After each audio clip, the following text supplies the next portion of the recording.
Welcome everyone to Embrace the Change, a 3-part virtual series where we are exploring how to thrive during menopause and beyond. I'm Jeannie Ralston, co-founder of Next Tribe, which is a digital magazine and community for smart, engaged women over 45. And we're thrilled to be partnering for this series with Nutrafol, which has created an all-natural supplement that promotes hair growth in menopausal women by supporting whole body health. Today, in part 2 of the series, we're covering menopause and stress. I think all of us are feeling extra stress these days, and that comes on top of a certain amount of stress a lot of us feel during menopause. Menopause, as we know, is a very emotional time full of mood swings and stress and feelings of isolation. And too often the media and the health professionals don't address our concerns adequately or at all. And talking about these changes helps to normalize the conversation, which goes a long way to helping us master them. And that's why we're here today. Plus, our experts here will be answering your questions. We know you have many, so let me introduce our experts. Darcy Steinke has written 5 novels and a memoir. In her acclaimed book, Flash Count Diary, Menopause and the Vindication of Natural Life, she grapples with her own transition during menopause and offers a well-researched, insightfully written natural history of the change. Welcome, Darcy. Thank you. Thanks for having me. Well, it's our pleasure, definitely. Our other guest is Dr. Valerie Calendar. She's an internationally recognized board-certified dermatologist who is known for her sensitive and cutting-edge approach to the management of hair loss in women and the treatment of pigment disorders. Welcome, Dr. Calendar. Thank you. Thank you for having me. We're thrilled you're here. And to all of you joining us at the event, I'd like to encourage you to write questions using the chat function, or if you're watching on Facebook Live, you can write questions in the comments. And please let us know who you're directing your question to. Nutrafol is going to give 5 of you a 3-month subscription to Women's Balance, which I've been taking, and we'll be choosing winners from those who've been asking questions. So don't be shy, okay? And let in a few. We've got a few more people coming in because it just keeps growing. So let's start with you, Dr. Calendar. I just wanted to talk about physical changes such as hormone levels that cause so many of us to feel more stress during menopause. Well, you have to think about, what happens in your body when you are premenopausal, menopausal, and postmenopausal. We're actually losing what makes us women. Estrogens, progesterone start to decline. And with that decline, the normal androgens or male hormones that we actually have become unmasked. So now you have the effects of androgens. So some of the physical signs that women go through when they're in menopause or leading up to menopause, we all know about hot flashes, mood swings can develop, headaches, breast tenderness, and irregular menses, which is premenopausal, so you know something is changing in your body. And as a dermatologist, what we find physically is that patients' skin tends to be a lot drier all over. We also get vaginal dryness, as well as problems or concerns with our hair follicles. So on the body, we start to lose hair. So our pubic hair, our underarm hair starts to diminish, as well as hair on our scalp starts to decrease. And then on the flip side, we end up getting more hair on areas where we don't want hair. And that's like the mustache area, the unwanted facial hair. So hair changes definitely occur during the menopausal period. Okay. Yes, but it's interesting that I like to remember that when I was going through menopause, I had to kind of remind myself that it wasn't just that I was going crazy, like there was really things going on that were maybe making me a little more crazy or feel more crazy. But, and Darcy, you started your book because of your own experience in menopause, and I'd like to hear a little bit about that. I mean, wow, and not all of us can write a book about our menopause experience. Yeah. I mean, we could probably, but yeah. Thank you. Yeah. Yeah, well, what happened to me is I didn't know much about the change at all. My mother hadn't really told me much. And I mean, I always remember right around 52, I woke up in the middle of the night, completely drenched in sweat, you know? And of course, being a minister's daughter, my first thought was like, God is finally trying to contact me, you know? I mean, but really what it was a hot flash, you know? And actually over the next few days I had them, and I'm on the downside now because I'm 58, but I had them pretty severely, you know? So I looked around, you know, I'm a writer. And so I always, that's how I understand the world, is through books. So I looked around for some books that might help me. And there was a couple medical books, but there was a lot of really terrible books about menopause. I thought that, like, I mean, I'm not against hormones, but they all ended with the woman taking hormones. And then that was the end of the passage. And I just don't think that's true. I think it's a very meaningful passage. Like, you just don't cut it off by treating it with hormones, right? You're still going through something, you know, spiritually and physically. And yeah, I would argue even metaphysically. So, I mean, I just started to think I should write about this. And really what, you know, got me really started was I read this thing about the whales, that actually killer whales and human women are the only two creatures that go through menopause. And I found out that the killer whales, like, once they actually go through menopause at around 48 or 50, they become the leaders of their pods. Actually, they become the post-reproductive pod leaders. So they go through menopause so they can go into a position of leadership. So they don't have to have children anymore. It's not seen as a loss. It's, you know, it's seen as a gain, you know, and they can help with, you know, where fish is in time of actually where salmon is in time of, you know, of scarcity. They can help with communications. You know, actually these whales are very smart. They have brains 4 times as, you know, the size of we do. They have spindle cells, which are about empathy and connection. So that through them, like, scientists are starting to think that that may be why menopause was selected in humans as well. Like, when we were hunters and gatherers, that women got so smart at around 50 that they were more important to the group as leaders than they were as mothers. Actually, so there was 2 groups: one to be mothers, very important work of mothering. I mean, incredibly important work. But then also the very important work of, like, having lived a long time and sort of knowing how communities work and knowing how the world works. So that was the first positive thing that I found about menopause that I could really hold on to. So that's the thread that kind of pulled me on the journey of my book. You know, that's the thing that sort of helped me. I know. I will look at whales very differently now, with more respect and empathy. But one of the things that struck me in all the research you did in your book, where it kind of talks about a lot of the stress we feel, or feeling a loss, is kind of external. It's what we feel from the outside, and you've looked at the whole history of how not the whole, but I mean, as far back as you can, about how menopause is treated by society. Do you want to talk about that external stress some? Well, I mean, I just think that I mean, I do think I had some hormonal changes that I think made physical changes. I mean, some people think that menopause is even a little bit like hysteria, like in the Victorian period, that it didn't really exist. It was like a lot of symptoms kind of gathered up and made into a syndrome. But I'm not sure if I really believe that. I think that's very provocative and interesting. That the idea of menopause is kind of put onto us, you know. I know it's definitely put onto us in a negative way, like the idea that the culture just seems to me to have no interest in older women in general. You know, there's a lot of prejudice. And I remember, I did a lot of readings for my book, and I had one woman, I was talking about menopause and depression, and this one woman came to the mic and she said, if menopause wasn't treated like the end of the world, we wouldn't be so depressed. And I thought that was really interesting, that there may be some hormonal stuff going on, but it's also the incredible negativity that kind of depresses you as well. You know what I mean? I think that's part of it for sure. You know? So that it's a chicken and the egg thing, maybe. Yeah. Well, I mean, it's probably both. And I think it's different. I think it's important to remember that, I interviewed about 100 women for my book, and every single woman's menopause was different. It's not really a one size fits all. People act like it is, but some people have no hot flashes. So, actually, some people really suffer from symptoms. And all the symptoms are different, and it's really important to remember that. And it's not just one thing that people go through. That each woman.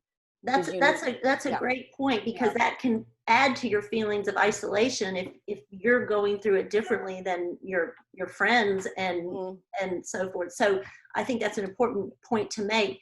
And I know, Dr. Calendar, you did talk about some of the changes in our bodies that if we're stressed, but can you go through some of the other ones that we talk about when we're stressed, and especially with this dual stress of during menopause? Well, I think, when you think about stress in general, stress does and affects every organ of the body. We know that it's just not targeting one. And that's why, like Darcy said, these symptoms are different in everyone. And so when we think about, stress on the body, we definitely are having a lot of stress right now with the pandemic and the world changes. But it can actually cause a multitude of symptoms. I mean, it can cause blood pressure to elevate, your heart rate to go up. Long chronic stress and the effects it has on heart disease is well published and written about. And it's just something that is associated with worsening of any condition that you have. So we have to find ways to decrease stress, that decreases anxiety and depression and some other symptoms. So stress exacerbates probably everything that we know of in our body. And so we have to do what we have to do to decrease stress. And what are some that, like lifestyle changes or other ways that we can reduce? Yeah, I think lifestyle changes definitely. You have to find something that brings you joy. I mean, I think that really is helpful. Exercise. I like to use dance as my way of decreasing stress. And so we all have different external ways, enjoyable ways that we can do to decrease stress. But then we also, within our bodies, have to make sure that we're dieting, we're exercising, and we're keeping our body organized. Because I'm a dermatologist, hair loss tends to be one of the most common, or just hair thinning in general, common stress-related conditions. And the more the hair loss, the more the stress. It's just like a vicious cycle. So, there are a lot of things you can do, naturally, because a lot of women don't want to take hormonal replacement therapy, or they want different ways to naturally or use botanicals to control their hormones and their stress levels, because the stress levels can definitely cause hair loss. And so some of the active ingredients in Nutrafol, which is one of the products that, I would like to just bring up, has ingredients in it to actually decrease cortisol. And Ashwagandha is one of them. And then we're finding with hair loss and hair thinning, there is inflammation. And we know inflammation is stressful on the body. So all of this is just intertwined. And some of the product ingredients, natural ones, the botanicals that are in Nutrafol, actually help with decreasing inflammation. There's curcumin. It also contains a DHT blocker, which blocks some of the androgens, which is women don't want any androgens. We just want normal estrogen. So we block those androgens too. So, the internal and out, you have to be able to deal with the stress, and especially during menopause. And what are some of the ingredients then that can help with the stress that are in Nutrafol? Yes. Well, saw pimento is actually a DHT blocker, so it blocks the conversion of testosterone to DHT, which is associated with hair loss, kind of similar to what men have. And then it has ashwagandha, which is actually a nutrient as a botanical that actually helps to modulate cortisol levels, which actually helps to decrease stress.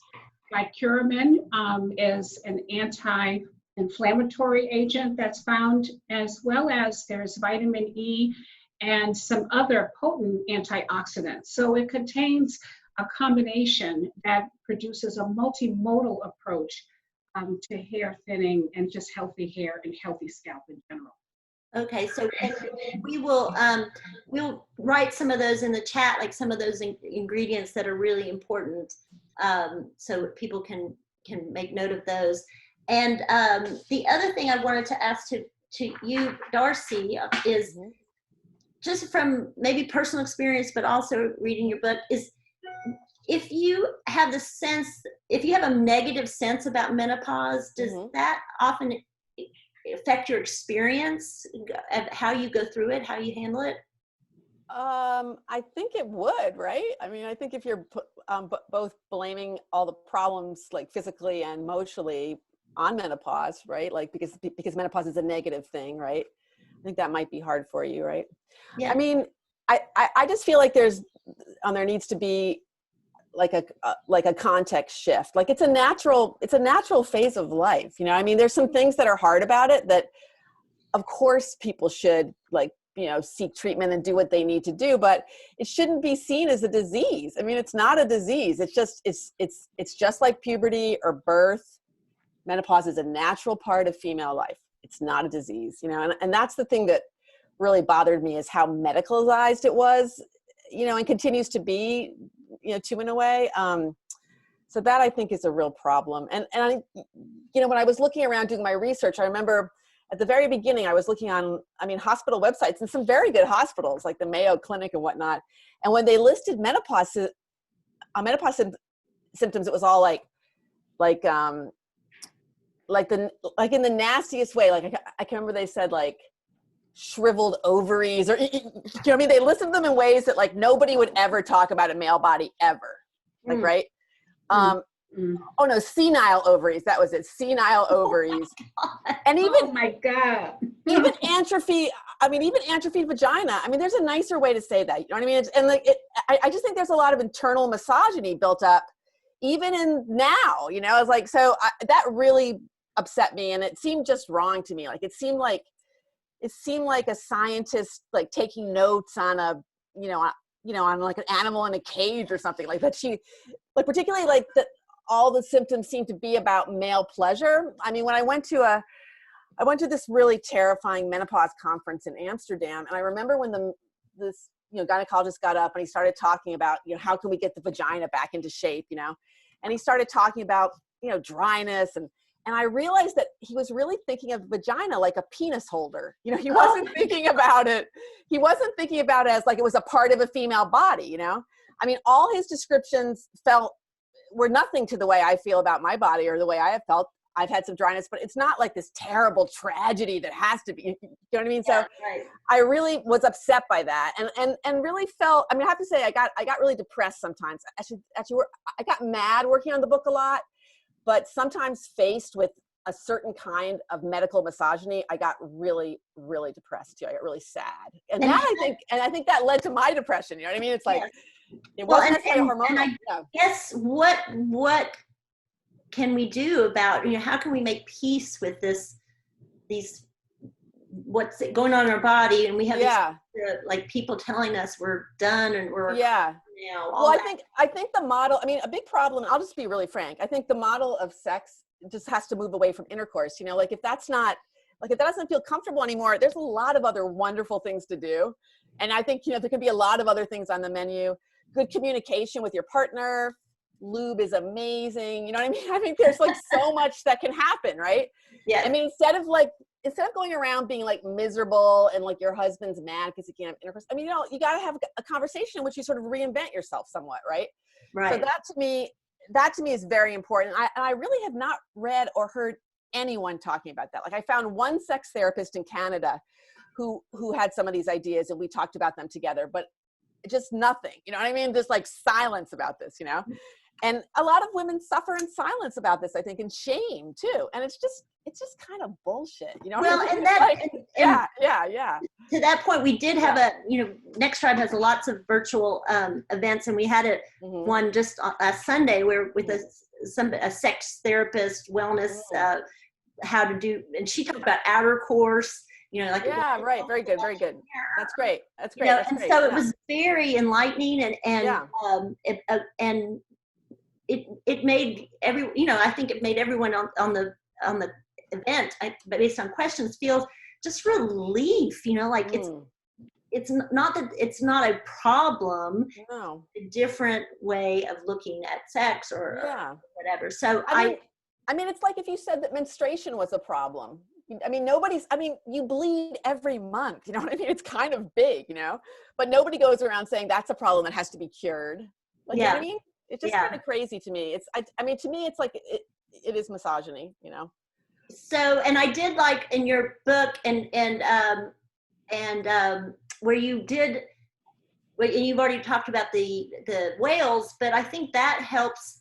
When I read that part, it helped me come to terms, feel better about where I am as a postmenopausal. Right. Like the idea that, well, because we have great value in our leadership skills or exactly. Yeah. So when you made that connection, can you talk about that? Like how did it make you feel better to? Yeah. I mean, no, I was so excited by this idea, and I basically just got obsessed with the whales. Then I started to read the whales that were studied for this experiment were the southern residents, like off Seattle, actually the Salish Sea there. So I got obsessed with them. I started to read, whale blogs, and I actually hooked the hydrophone up, like, so I could hear them in the water, like hear them underwater when I was working at my desk in Brooklyn and stuff. And then I eventually went out and saw them. I just did kayak whale watching, which is the best way not to disturb them. And I got to actually see the whale. I got to see my favorite whale too, which was the matriarch of all the pods, 103-year-old Granny, just like a beautiful leader. I saw her she was amazing, huge, gigantic, and she was just so powerful. It was amazing to see like this 103-year-old whale actually leading these 70 whales, which is really exciting. That's going to be us, right? We're going to be. Yeah. Well, I also started to write the book because I thought when I started it, we would have our first post-reproductive pod leader president, right? Oh. But that didn't happen, So, but the book kind of changed a little bit because of that too. And I think in some ways for the better. I felt like I had to fight a little harder because that didn't happen. So. Well, and Dr. Calendar, you had said earlier that you felt that one of the main things that you see in your practice is women worried about the hair loss. Is that the main thing? Well, that's a very common concern for my women, mainly my patient population of women, in their 40s and 50s and 60s and above. And that is one of the concerns. I mean, we know that hair loss and hair thinning is associated with our appearance and affects probably our quality of life like nothing that you believe. Is hair. You would think hair is something frivolous, but women really, really are concerned about their hair and their skin. And so there's a lot of dryness of the skin. It changes, especially in the face. I think with ultraviolet light and damage over the years, the photo damage, it really changes the texture of our skin.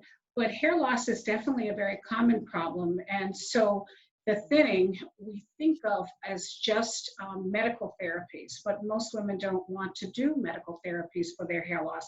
And so natural alternatives definitely are very helpful for them. Okay, good. Well, that's good to know. And I think, Darcy, you already said, or maybe have I asked you what the main concern, you interviewed over 100 women. Right. I mean, there was, I don't know if there was a main one. There was definitely sexual changes. There was definitely a lot of the people I interviewed, or about maybe a third of them also felt gender changes in a way. They felt like less feminine in that old fashioned way. And they were happy and relieved about that. They were happy to go to like a slightly different place as a person and a woman. And that really surprised me and sort of excited me actually now too, since we're in such a wonderful, trans women, it's such a beautiful, like inspirational time now for that. Right. And a lot of actually, to be honest, the thing that bothered them the most was people making fun of them, actually making fun of them at work, teasing and being made fun of at work, by their family, by their husbands, by their children sometimes too. Yeah. It's just become, it seems completely like nobody makes fun of someone having a seizure. You know what I mean? Right. But people, people at work, many women came and told me they were teased constantly for being hot at work or whatever. So I would say that was the most constant thing actually, was the way that they were treated because they were in menopause, because of their symptoms. And again, that causes us to feel just so like you use the word isolation, shame. I'm sorry that I'm I'm living day to day and my age is going, it's like it's their problem. I've been happy to see they're a little ahead of us in Great Britain, and some businesses now have cold rooms where women who are having like hot flashes can go and sit and kind of cool down and like. Oh, how cool is that? And it's great. And they also have they're having sensitivity training too. So I've learned a lot about that. I've been on some panels with some people from Great Britain, and they're definitely ahead of us as far as destigmatizing it. I think that's great. So we have lots of questions, as I knew we would. And so the first one is from Susan, and she's asking you, Dr. Calendar, I take turmeric every day for inflammation. Is it okay to take along with Nutrafol? Yes, it is. Turmeric, yes, it is fine. You can take that along with the Nutrafol. Always consult with your primary care physician. I think that's always important. But you can add that to your healthy vitamin intake. Okay. And then Amy Schmidt is asking, is there a link to vitamin D deficiency and menopause? I think what you mean is there to worse symptoms, or we're not supposed to use worse feelings at menopause if you have a vitamin D deficiency. Do you know? Well, I can tell you that with vitamin D deficiency, that affects every organ in the body too as well. We're more concerned with the development of hair loss, number one, also bone abnormalities that can occur with vitamin D deficiency. But that's usually also if you need to uptake your calcium. But vitamin D deficiency definitely plays a role in every organ of the body and its function. Okay, so make sure you get your vitamin D, and I guess that's the sunshine one, right? Yes. Okay, yes. so I'm in Texas. I get plenty of that. But you must wear your sunscreen. Absolutely. So we recommend the supplements because we want you to wear your sunscreen. Yeah. So Darcy, Susan has a question. Did you find in your research that either sugar or alcohol increased hot flashes, either in the day or the night? Yeah, I think some doctors say that too, and some of the women said that that sugar both take, like especially if it was before bed, kind of sugar and drinking wine would keep them up. I mean, I don't know if that's directly menopausal connected. I found that even before I was in menopause, if I had a couple glasses of wine, I would wake up in the night sometimes, right? Sometimes it was hard to sleep. So I'm not really sure. I'm not really convinced that all the things that people kind of put onto menopause are actually menopausal. I think some of them are just like generally aging things. Some of them are things that happen, whenever. So I wouldn't say that all the women felt that. Maybe 10% or 20% or something like that, maybe. I actually wanted to do a story once, or a column. Is it me or is it menopause? Am I really a bitch, or is menopause? No, not you. Yeah. No. I want to talk about being a bitch, because I actually feel like that's really not true. I think why menopausal women, I think they're standing up for themselves. I think they're realizing sometimes that they didn't like the way their life was before. They're actually, hormones, one thing is they kind of make you a little bit docile. If people will remember their like menstrual cycle, when you're high on hormones, you're a little more docile. You're kind of drugged actually, to love domestic life a little more. But it's like I tell my daughter, like those days before your period when your like hormones drop, and you think people say you're bitchy. No, I actually think you get a real solid look at your life, how it is. And sometimes you're angry, like you want to change things, right? So I really stay away from this idea of bitchiness. I feel like it's like women are able to see their life more clearly. They're taking charge. Exactly. And that can upset their partners, right? And that can upset people in their lives, right? Yeah, I think that's right. Oh, that's a really good point. It's like, okay, we a lot of women at this age, a lot of next tribe breeders talk about that. They're like, I just don't care as much what people think. And so that's absolutely the kind of thing that makes you like say more what you're feeling. So Michelle is asking Dr. Calendar, can you address the emotional swings that can continue past menopause? That's kind of what we were just talking about, right? I guess that was. Darcy actually answered it quite nicely. Yeah. And some of those swings are good.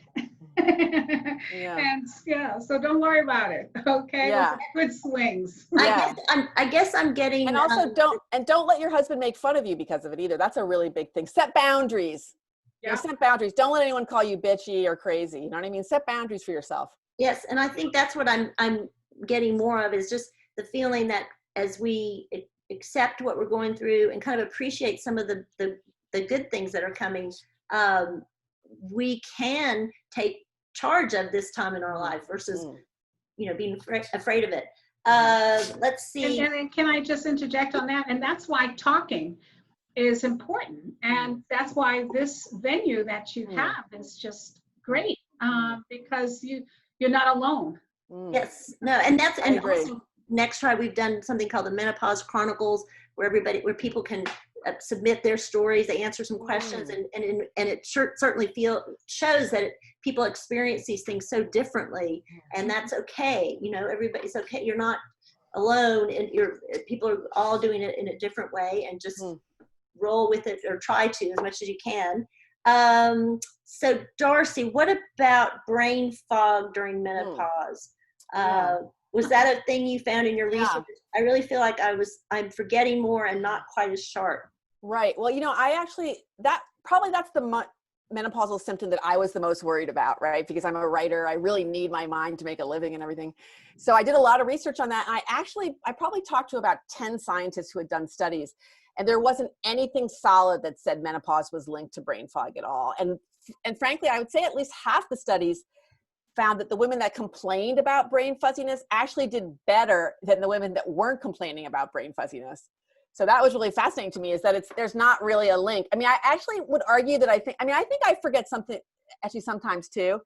Though I also remember forgetting things in my 20s as well and being extremely spacey. I'm much less spacey than I was in my 20s. Much. I don't lose my keys in my wallet every month anymore, right? So I may forget a word here and there, but I wonder if that wasn't always the truth, or maybe it's attached to aging in general. I found nothing to link it directly to menopause. Well, I think there's a lot of science people that want to think that it's linked to menopause because they want to treat you for it, right? But as far as hard science, I wasn't able to find one person that could connect it firmly. Yeah.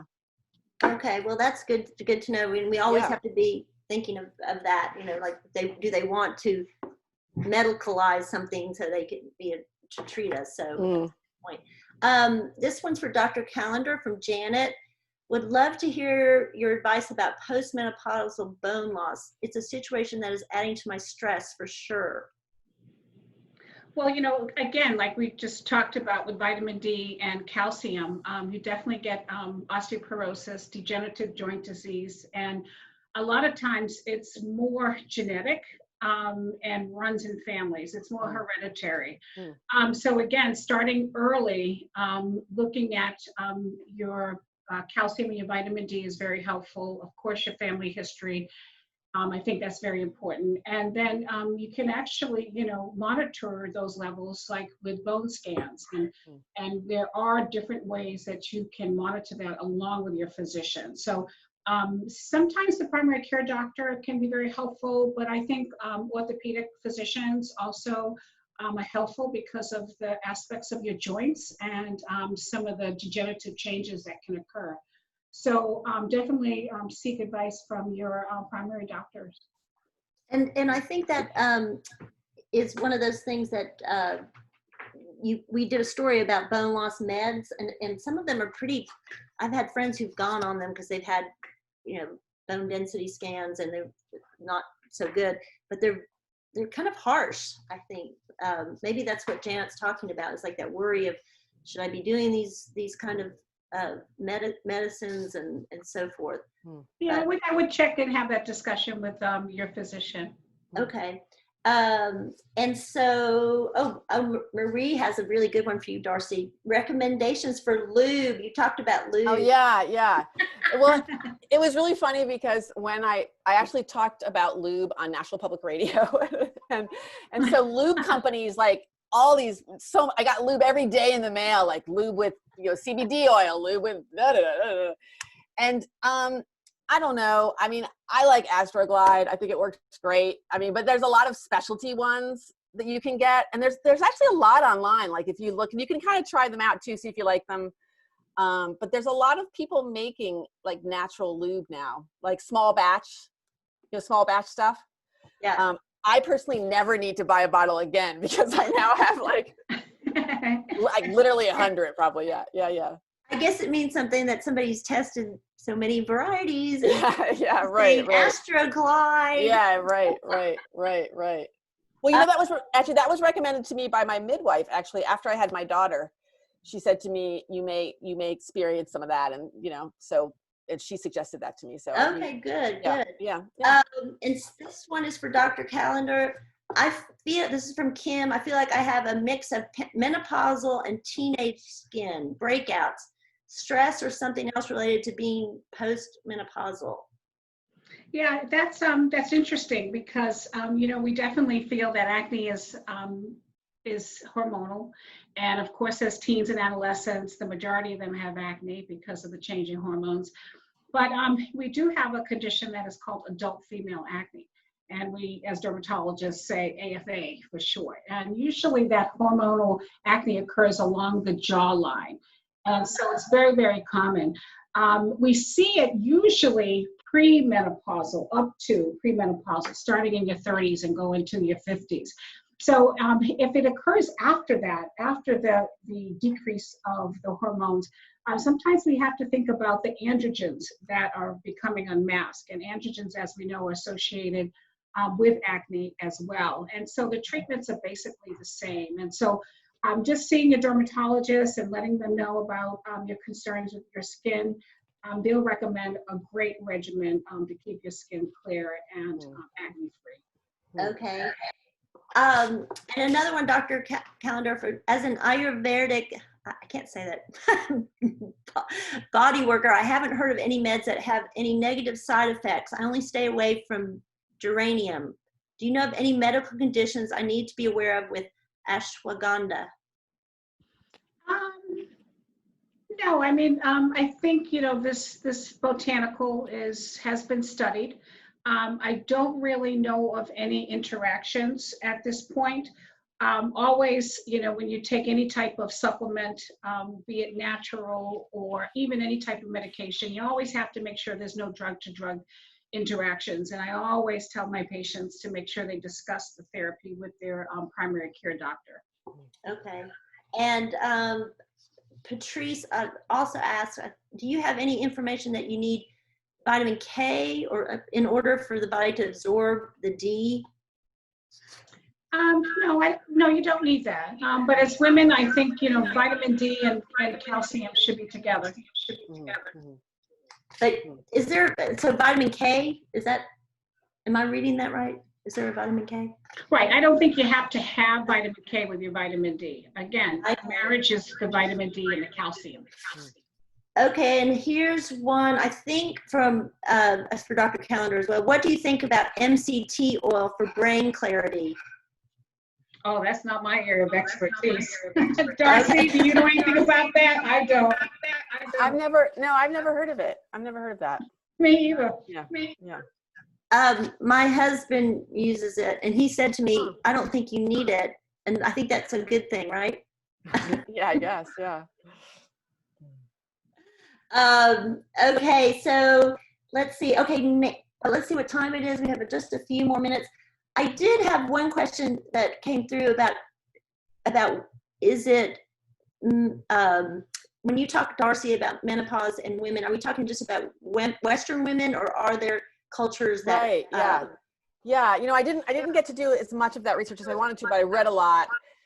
And there are only a couple cultures where women's lives are better after menopause. I remember there was a sect in India. I mean, they both had to do with women. They were mostly cultures where menstruating women were considered unclean. So then after menstruation was over, the women were allowed to do things like come down and speak with the man and smoke after dinner. There was a place in Spain where once menopause happens, you don't have to cook anymore. Your daughter and your daughters-in-law take over. So there were a few places like that that I found some of that, but not that much, sadly. Not as much as I was hoping, Yeah. Okay, and let's see, this is our last question. It looks like Nancy's asked, she had a really good transition through menopause, but she'd like to learn more about postmenopause health maintenance. And I think that should probably be to Dr. Calendar. That could be both. Both of us. Yeah, okay. All right, Both of you, yeah. Darcy, you start and I'll finish. Okay. I mean, I guess what I can say is, I mean, a lot of things that you're saying, Dr. Calendar, like I agree with. I'm a little more careful with my diet. I eat better. I definitely exercise, and I try to do exercise more that I really love. Like I'm a big open water swimmer, so I've been doing that. Like I try to do things that give me a real thrill, rather than just going to the gym and doing the elliptical, and I try to really focus on the things that I want to do with my life. I'm very aware that I only, if I'm lucky, I probably have 30 years left, So I keep my eye on that, like more carefully than I did before. And that gives me a lot of like inspiration and energy. And that I do think helps my health, because if I'm inspired and enthusiastic, I'll generally be like healthier, I feel like. Of course, I take vitamin D and calcium and all that too. I try to take my vitamins as well. So. Good. Yeah. All right. Well, I would just say yes. I think that everything that Darcy just said was great. Again, you have to find ways to decrease your stress, and that actually helps, your entire organs. I think healthy dieting is definitely important. Decrease your calcium. Your caffeine, your alcohol intake. Okay, we have to decrease that somewhat. A little wine is good every single day, and definitely just find things that keep you calm. Whether it's meditation, whether it's yoga, whether it's reading a good book, being around your family, your friends, laugh, smile. I think all of that is helpful as far as being the best that you can be. Well, great. On that note, we're going to go out with a smile. And let's see. So I wanted to thank everyone. I wanted to thank our guests. They're wonderful. And, make sure, look at this. If you can see it against my background. Anyway, it's Darcy's book. You're going to really enjoy it. It's wonderful. And thank you, Dr. Calendar, for giving your time. And thanks to all of you. As I promised, we're going to pick 5 of you to win the 3 months worth of Nutrafol's Women's Balance. And we really thank Nutrafol. Please find out more about them at Nutrafol.com. And their Women's Balance. And the next we've done 2-part starter series. The next one will be on exercise and movement, and it's supposed to be in 2 weeks, so we will let you know about that. But there's so many things to discuss, and I hope you feel like I do, that just talking like this really does help us feel better about what we're going through. So thank you very much to all. Have a good evening. Stay safe and sane. Good evening. Thank you, Jeannie. Thank you, Jeannie. Thank you. Take care. Bye-bye.